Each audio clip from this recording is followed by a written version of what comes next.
Good morning, everybody. Welcome to UKAS's webinar around risk-based approach to assessments. We're going to start in a minute or two, so we're just waiting for people to get through. So I'm going to go back on mute for a moment, and then I'll be back with you shortly.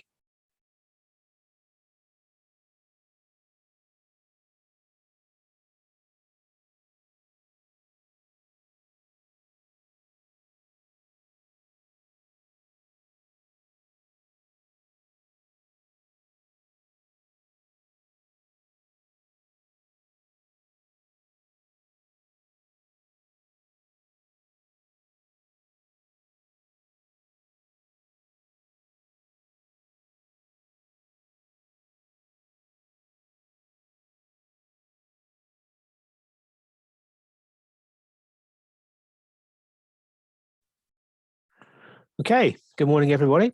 Welcome to UKAS's webinar on our risk-based approach to assessments. I'm Jeff Ruddle. I'm UKAS's Strategic Development Director, and this project is one of several that my team are working on, aimed at improving and changing the services that we deliver to our customers and our stakeholders in there. I'm joined on this webinar by Yasmin Dardas. Yasmin is the project manager for this particular project, and she'll be looking at the questions and anything that you send through as the webinar progresses, and putting those questions to me at the end of the session. A few bits of housekeeping rules before we get into the webinar. Firstly, the session is being recorded, so it will be shared within a few days of this session being completed. So anyone who couldn't see it in your company, you want to share it with, feel free to provide them with the link so they can watch it back through from there. In terms of questions, please put any questions that you have into the Q&A.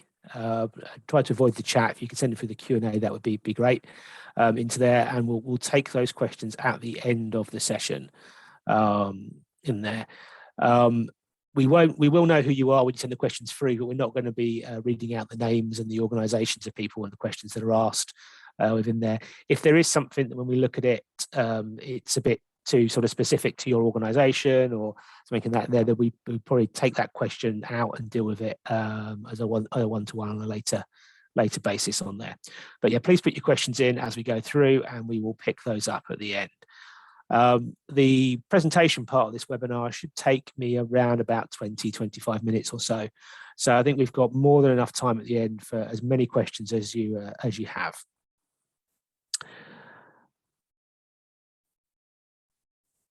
So moving on, just to quickly look at the agenda, we'll do a little bit of a background around why we're doing a risk-based approach to assessments, how it works, what the outcome of the pilot that we've been running over the last year has kind of shown us, and then where we're moving on to with the next phase and what that will mean for our customers in the asbestos area.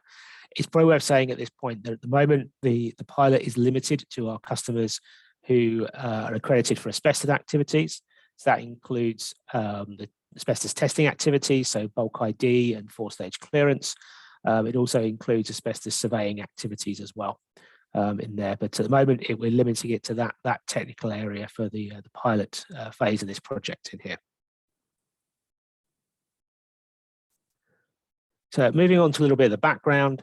The project's been going on now for a little while, and I think just to sort of explain why there's sort of time on it here. This is a project that has been running now for a couple of years, but it's quite a significant change to what UKAS does, and to make sure that we maintain confidence with our stakeholders, that the people who are relying upon accreditation to give them confidence in what sectors are doing and the quality of work that's being performed, still maintain that level of confidence within there, and looking that what we do doesn't impact on the rigor of assessments that we perform in there, and that we get the indicators and things right on the risk evaluation so that we're not under or overestimating the risks that an organisation presents. And that's a lot of what we've been working on, particularly over the last year. So a little bit of the why and the feedback within here. And I think it's worth firstly saying that the standard that we have to work to, ISO 17011, requires that we as an accreditation body do have a risk-based approach to our assessment programs. That's the 4-year cycle and the planning of the work over that. And we do currently have a risk-based approach in there, in that our teams have flexibility to decide how frequently over the course of that 4-year cycle they look at certain activities, certain parts of the management system, certain technical activities that our customers do, and to look at the amount of effort that's required to assess those activities within there. But they didn't, well, until the pandemic came along, they didn't really have the ability to look at using remote assessments very much. And they also didn't have any possibilities of changing that frequency of assessments, of doing things less frequently than on an annual basis within there. And when we sort of came to look at that, we wanted to expand out to allow those options, because as we were looking at feedback that was coming in from customers and stakeholders, and also some of our own internal reviews in there, what that was picking up was that for some customers, particularly those customers who had quite a sort of defined smaller scope of accreditation, who performed well within there, we were looking at things quite frequently within there, and there's a question about how much value that was adding, looking at those things on an annual basis every year.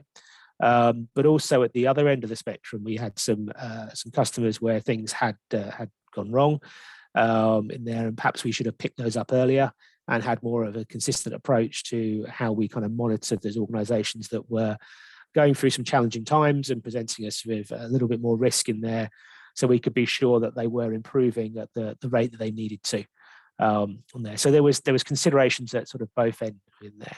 And when we looked at what people considered to be risks and the way they sort of conducted that, people considered the same kind of things. But what sort of quite quickly became clear as we looked through the project is that people's sort of evaluation of what did and didn't present a risk was different within them, and we needed to put some more structure around that to ensure that we get some consistent outcome of consideration of risk, and enable us to focus our resources in the right way. I'll say it now, I'll come back to it again at the moment, but this approach is about UKAS determining what we need to do to give the same level of confidence in all of our customers. It's not about saying that a customer at the lower end of the risk scale has better accreditation than one at the higher end of the risk scale. It's about saying that UKAS needs to do something different to give the same level of confidence out to the clients and stakeholders of our customers.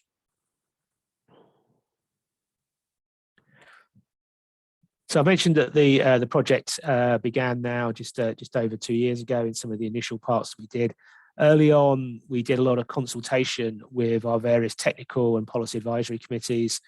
We did a lot of benchmarking with other accreditation bodies that do processes similar to this, and other regulators that already use risk-based approach in their programs, to learn from them about what they did that does work, what doesn't work, some of the pitfalls not to fall into on there. We've also had oversight governance from UKAS directors onto what we're doing. And obviously this is a project that potentially changes the volume of assessment that UKAS is doing. It moves us away from an annual assessment approach potentially for some customers, and all those things bring in some quite significant questions about the service that we provide and our reason for being. We're here to provide that confidence in products and services. And we need to make sure that whatever we do, if we change it, continues to provide that confidence within there.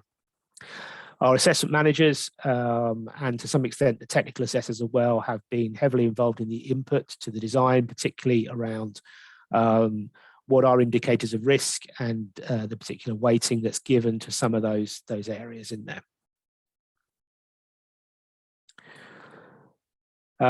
Couple of bits here that I think are really important to talk about here is we're looking, the risk-based approach looks at the risk that the CAB, the performance assessment body, so our customers in there presents to UKAS within there. So it looks at indicators about the risk that it presents in there. And this is not just the risk of something going wrong, but also potentially what the implications are for that sector within there. So there is a little bit of weighting to look at the sectorial risk in there as well, with sort of more weight placed to organisations who are involved in sectors where the impact of something going wrong has a pretty direct impact on human health, personal liberty, things along those kind of lines. And slightly, I mean, while still a risk, things that have a purely commercial impact are considered slightly lower down within there. But just talking about risk within here, it's worth saying in here that something that comes out lower risk doesn't mean it is a no risk situation. Clearly, the need for something to be accredited, the reason that we have accreditation in some sectors is because there is a risk involved in the work, in the outcome. There wouldn't be a need for a third-party assurance to make sure things are being done right if there was no risk involved in things going wrong in that area. So lower risk doesn't mean no risk, it means lower than the norm. And in the same vein, at the other end of the scale, higher risk does not mean unacceptable risk. If an organization presents unacceptable risk to UKAS, then we shouldn't be accrediting them. But what higher risk means is higher than the norm, and that should be an area where we're expecting to see the organization improve. And if they don't improve, then we may need to consider whether we can continue to accredit that organization on an ongoing basis. The risk, the outcome of the risk evaluation does not denote any difference in the quality of the accreditation held by an organization. The accreditation still says the same thing. You still, an organization who is accredited meets the international standard that they're accredited to within there. There is the same base level of confidence on the work that any organization, wherever they are on that scale, does, as long as they hold accreditation from UKAS. What it does is change the approach that we need to take, that UKAS needs to take as an organization to provide that confidence out to your clients, to your stakeholders in there. But hopefully through this approach in there, it enables us to be a lot more proactive approach into what we're doing in considering those risks in there, and consistent outcomes to the consideration of risk, and then consistent outcomes to the assessments that we're performing. Just to run through a few general principles that we've kind of kept in place as we've gone through the project of how we want to deal with things within here.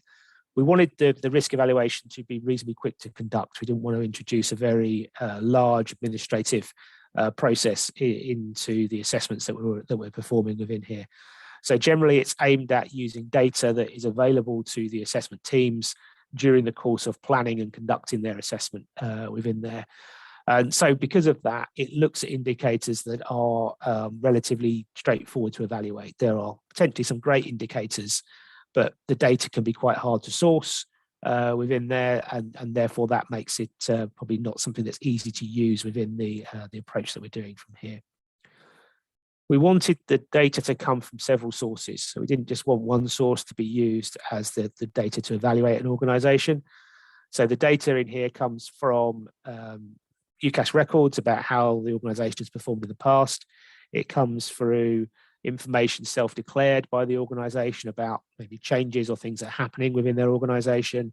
It comes from the assessment team's observations during their assessment, and where there is sort of third-party regulation involved in the sector, then information from those regulators is considered as well in terms of actions that they have taken on that organization, if any. We wanted, wherever possible, to use objective criteria.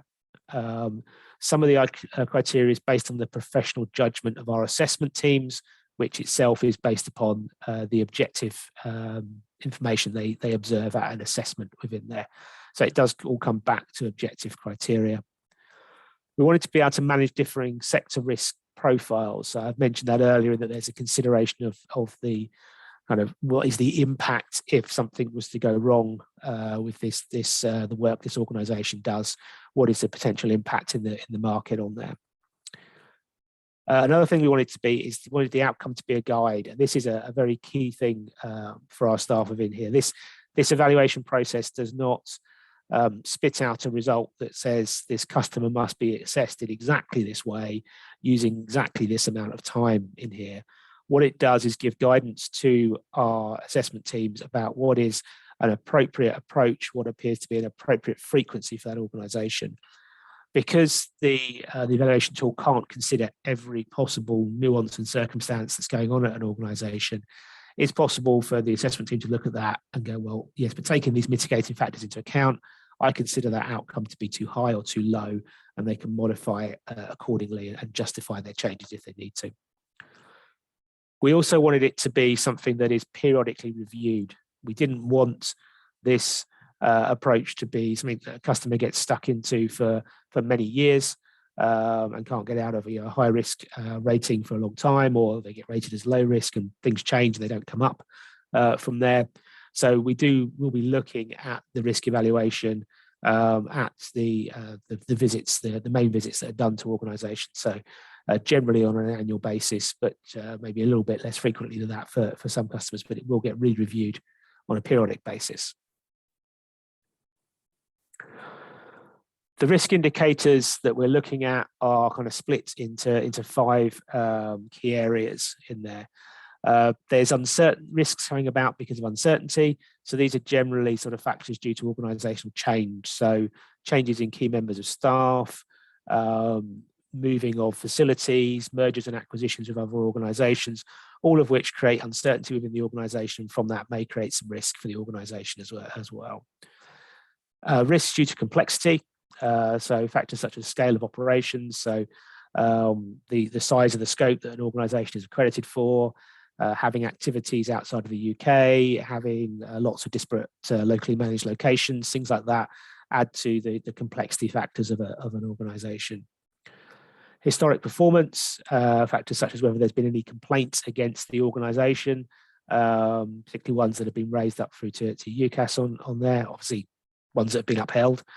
Whether there's repeat non-conformities, whether there's been any sanctions on the organisation in the past, things like that are looked at in there. External factors such as regulatory action having been taken against the organisation, and then lastly sector-based factors, so looking at the implications should something go wrong, what that would mean within the sector overall. So that's a bit of a background and explanation of sort of what we're doing with that risk evaluation. Now I'll talk a little bit through the process and come on to kind of what it will mean for organisations. So the evaluation happens as part of the assessment process. So the assessment team will start it when they start planning and preparing for your assessment, because they can start looking at the historic data and considering that as part of the risk evaluation. They will complete the risk evaluation as part of your assessment process, and they will communicate the outcome of that to you as part of your recommendation at the end of your assessment in there. So you should expect that starting from April, when we start communicating the change frequencies, that there will be a communication that goes out as part of your assessment that says what the sort of ongoing view of your the approach to assessing your organisation will be based upon the outcome of the risk evaluation.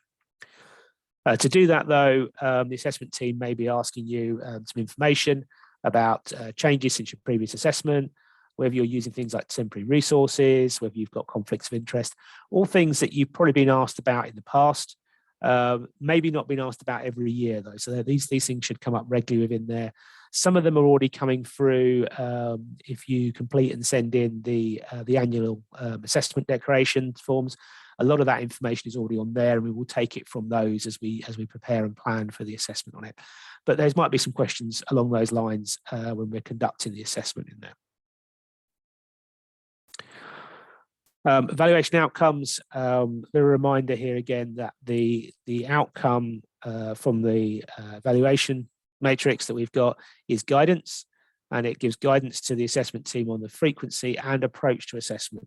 It's worth sort of mentioning here that this is not just a tool that changes the frequency, but it's also a tool that could change the approach. So in terms of remote assessments that need to be done, whether you need to look at certain parts of the management system on an annual basis or on a less frequent basis on there. So there's lots of other bits and pieces in there that the assessment team can change as a result of that. It is still down to the assessment manager to determine what is appropriate for their customer in consultation with the assessment team. So it's a guide from here. It's a general indication of what would be the norm for this kind of customer, but it's still down to the teams to decide what is appropriate, knowing that customer well and all the things that are going on with them. So the actual outcomes, what is it that you're sort of likely to hear and be told about? Well, it will come via your assessment recommendation. So you're probably used to seeing in the assessment reports and hearing communicated at the closing meeting something along the lines of accreditation to 17025 to be maintained subject to clearance of non-conformities. That recommendation will now have an inclusion that will talk about the way that the monitoring will be done within there. So it may say that accreditation to 17025 is to be maintained on a reduced monitoring basis, subject to the clearance of non-conformities. So the three possible outcomes that come out from here are enhanced monitoring. So enhanced monitoring will mean that we're doing something additional to what is normal, normal being the annual assessment. Standard monitoring is doing what we're doing now, that we do an annual assessment to the organisation in there. And then reduced monitoring is doing something less than what we're doing now in there. Exactly what that means will be something that your assessment manager will communicate to you, and will come out in a bit more detail once that's confirmed by an independent review on there as to exactly what those changes will mean to your assessments from UKAS.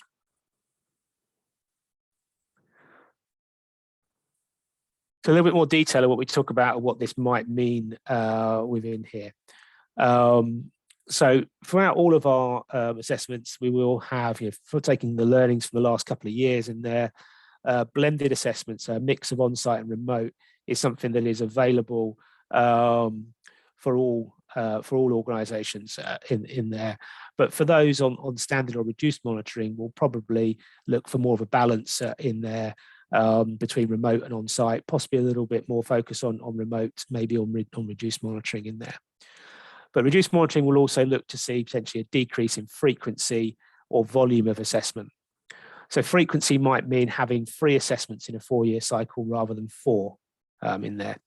It might also mean in terms of volume of assessment, maybe rather than moving to 3 in a 4-year cycle, what's more appropriate is still maintaining an annual assessment, but doing less at those assessments within there. So that's an option as well in there.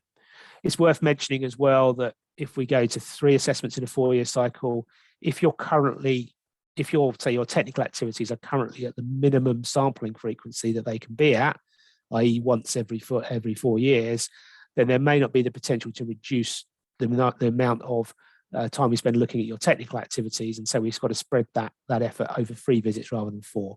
Overall, it will be a reduction, but for instance, if you currently have 20 days over 4 years of assessment, rather than it going down to 15, it maybe might go down to 16 or 17, for instance, because we've got to take some of that technical effort and put it into the 3 that are remaining there. Standard monitoring, that balance between remote and on-site, and doing what we're doing at the moment with an annual assessment within there. Enhanced monitoring, there'll be more focus on on-site assessment on here. Still some use of remote, it's not ruled out, but the more focus towards on-site assessment. And then some increase in the frequency and or volume of assessment that we're doing within there, focusing on those areas of concern. Anyone who's previously had an extra assessment as a result of issues identified through non-conformities, that will feel quite similar to that. That's an approach we currently take in there, where we identify some reasonable concerns, not enough to suspend an organisation, but things that we want to make sure have got sorted out reasonably quickly within there. But what this tool does is provide a much more consistent approach for working out how we do that. Okay, data collection and the pilot through there. So we had the pilot. So the last sort of 12 months, what we've been doing is what we call a data collection pilot. So we communicated this out to all customers. All customers were sent terms of reference with the detailed information within there. And our assessment teams have been doing the evaluations, but we haven't been communicating the outcome at the moment. And that's because we wanted to make sure that our assessment criteria were right, that we had the weighting on the indicators right, that the kind of outcome matched where we thought it should be within there. Now, what that kind of came out with was that no customers firstly decided to opt out of that pilot. We didn't have any complaints or queries coming through from customers in that time. We completed 117 trial evaluations. So the majority of our customers in the asbestos sector were evaluated through that process. And in terms of an accuracy rating, so this is where the outcome kind of matched the kind of calibrated view of where those customers should be, and that was around 90%. So we have hit reasonably well off the start, but we did make some enhancements and improvements as we went through, and we went through several iterations of the evaluation matrix, enhancing it and improving it as we went through that pilot within there. Probably worth, I sort of mentioned here in terms of the outcome that came through on here, in terms of how the customers were identified from those 117, what that then looked like was not a normal distribution around medium. It made the vast majority of customers, so around about 85 to 90% of customers were standard monitoring or reduced monitoring. So a small number were in, about 10% were in the kind of higher monitoring part of things. And actually, I think it was around about 35 to 40% came out as needing reduced monitoring within there as well. So it is weighted more towards the reduced side of it within there, but still identifying some organisations where higher risks were identified in those organisations. Okay, moving into the modified frequencies phase of the pilot phase of this project. So what we'll be starting to do from the 1st of April onwards. So assessment managers will be using the outcome from the previous assessment. So we'll be using the evaluations and monitoring that we've done over the last year to develop an appropriate assessment approach and frequency for the forthcoming assessments. So there are some changes that may be coming in for the coming year. You will also see that the assessment that you performed will have the outcome of the risk evaluation communicated to you as part of the recommendation. To make sure that we maintain the expiry date of accreditation, that we don't end up with any either very long periods or very short periods between assessments for people on reduced monitoring, that reduced monitoring approach will be implemented following the reassessment of an organisation. Customers on enhanced monitoring may see that, well, we'll see that as extra assessments where they're needed come in following them identified needing enhanced monitoring. Generally, lead-in times for assessments won't be affected. So in terms of the time that we book assessments in advance, that will still be pretty much the same as it is now within there. So even if you are seeing 3 assessments in a 4-year cycle, which means 1 every 16 months, we'll still be kind of starting that process around about 6 months before the assessment is due.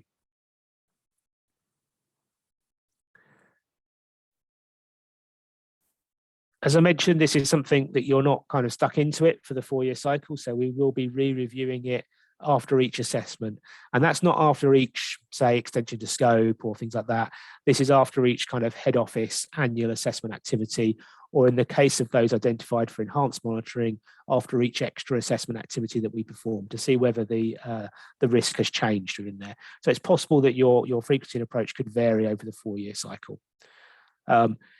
The outcome of it will be discussed with you as part of the assessment. In there, you'll see it as part of the recommendation. So you will have chance to kind of query and understand why you've been put onto a particular monitoring approach within there. We won't be sharing the full outcome of the evaluation tool with you.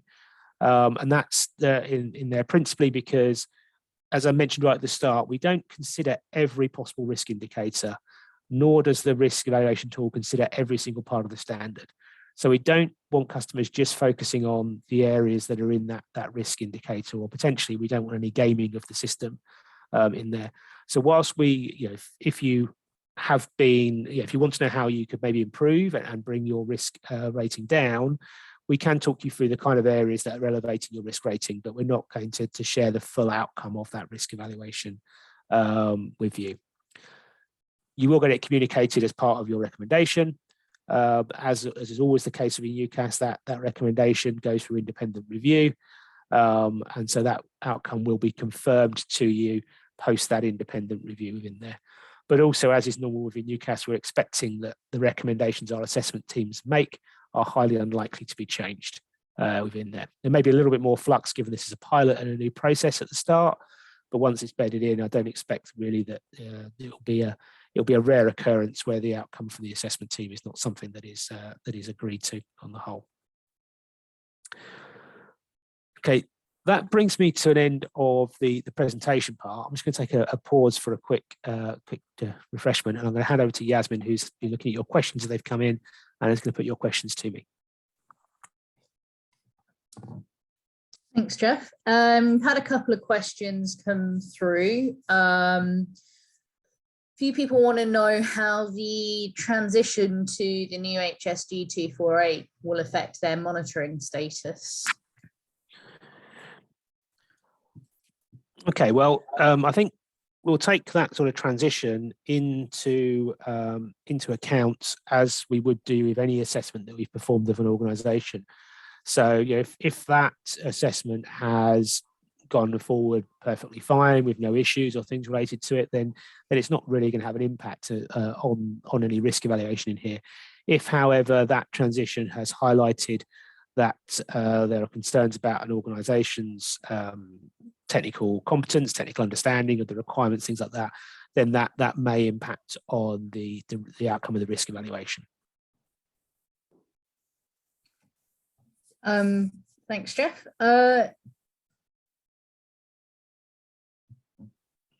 There's a question asking about whether customers knew they were included in the pilot scheme. The answer is yes, we did inform customers about, I think it was February last year that we were launching the pilot, and we've also mailed and put a couple of email notifications out. So there's been plenty of notification to customers to let them know that they were taking part in a pilot program. Yeah, all customers were sent a terms of reference that contain the details in and recordings of communications and webinars if they weren't able to attend them in person previously. So yeah, that information was communicated prior to starting the pilot last year. And as well, we did include details on how to opt out at that time, but I think that deadline's now passed, has it not, Joe? It has within there. So yeah, the opt-out time in there was sort of based upon when your assessment was due in that period. Great. I think you touched on it earlier, but could you just go into a bit more detail about actually what's involved in the reduced monitoring? So you said it could be frequency, it could be potential volume. Is it an either or an and potentially? Well, there's lots of options in there for reduced. I think what I'd say is the headline figure for reduced monitoring is doing less than what we're doing at the moment in there. That doing less could take a few different formats. It might be going to doing 3 assessments in the 4-year cycle rather than 4 in there. It may be looking at what we're doing at the moment and saying, well, we'll do 1 year on site, we'll do 1 year remote. Or maybe we don't look at some of the activities that we're looking at the moment as frequently as we are over the course of the 4-year cycle for that organisation. So it will be some level of reduction. The other point I just wanted to sort of bring up around the people who do go down to a 16-month frequency is that if currently their technical activities are being observed at the minimum frequency that they're being observed at, then it might not be possible to cut out all the effort associated with 1 visit over the course of the 4-year cycle. We may need to still carry some of that over into the other 3 visits just to make sure we cover everything in the depth that we need to over the 4-year cycle. But it will still result in an overall net reduction over that 4-year cycle. Okay. You mentioned that UKAS would be reviewing the monitoring status on a regular basis. Is there any way that that monitoring outcome could change in between assessments? Yes, yeah. If something happens that's kind of an exceptional event, then when we would sort of reassess the evaluation, the risk evaluation at that point. So if we, for instance, were to get in a significant complaint about an organisation that was upheld, that would probably make us want to relook at that risk evaluation. If they were to go through a merger or an acquisition or something like that in between periods, then yes, we would relook at that risk evaluation at that time.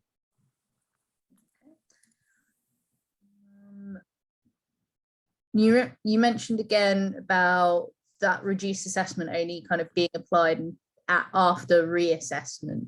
Is there any opportunity to bring that in sooner for other customers, that it will potentially just be on their first or second surveillance? We're currently looking at a way, because obviously that could be a bit of a period for anyone who's only just maybe had their reassessment in 2020 or something. We're looking at a way that we might be able to bring some of it in a bit earlier from there, so that will hopefully be reviewed and communicated soon. But wanted to sort of be clear at the moment that as it currently stands, we're looking to introduce it after the reassessment, but we are considering other options on that. Are unannounced or sort of short notice assessments also being considered for customers on enhanced monitoring? Yes, those options are definitely still open for us. I think what enhanced monitoring means, so similar to the fact that reduced monitoring means doing something less than what we're doing at the moment, enhanced monitoring means doing something more than what we're doing at the moment. The guidance is looking to do either a visit in between the annual visits, so a 6-month one, or at the sort of high end, looking to do something every 3 months. And that's kind of a baseline expectation in there of what we would look for those customers. Doing them unannounced or doing them at short notice is other options that are open to us, as they are to us now within there. So that full toolbox is still available to the assessment managers should they need it for particular customers to address certain circumstances. Great. Leave a couple more minutes and see if there are any other questions come through. Doesn't look like it for now.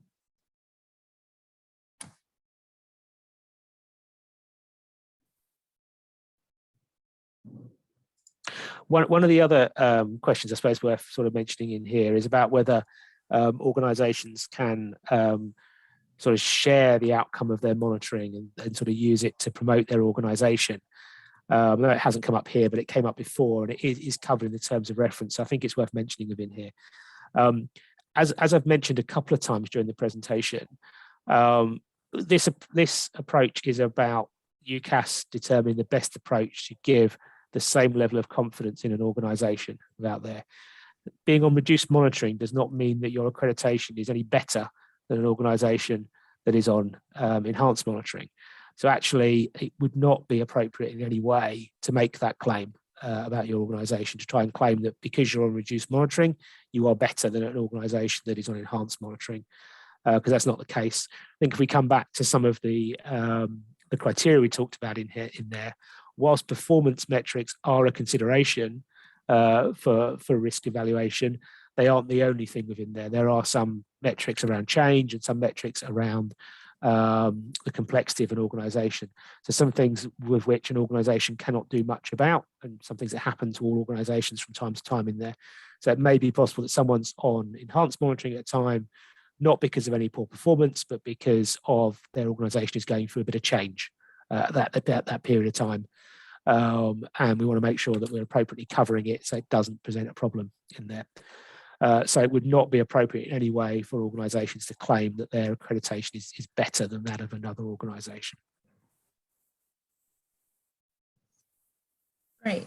No other questions have come through in that time. Jeff, do you want to move on to the next slide? Okay. So a few Q&As, FAQs that have come up that I think we've been through. We've talked about the opt-out one already. We've talked about the one on reduced monitoring, about how we're being informed about after the next reassessment. How will you find out when your next assessment will be? So your assessment manager will be in touch. They'll make that recommendation, and you should have some idea when they talk that recommendation through with you. But once that's confirmed after decision, that will come through at that point. And then we talked about the fact that your monitoring status can change in between your assessments. That will be because some significant event has happened to your organisation.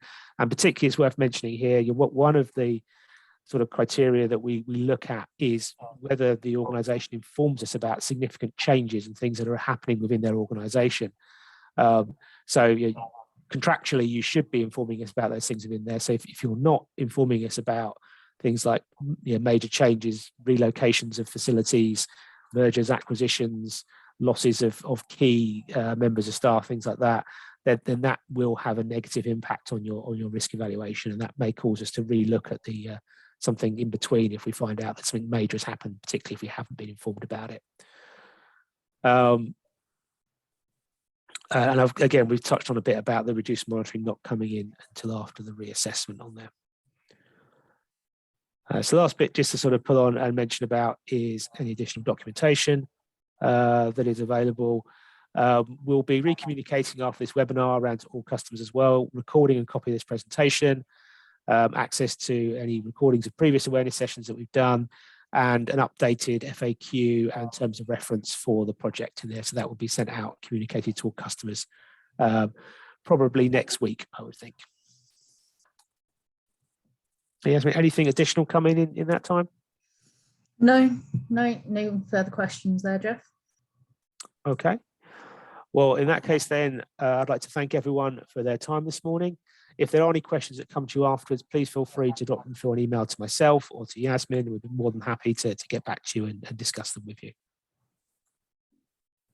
Thanks, everyone.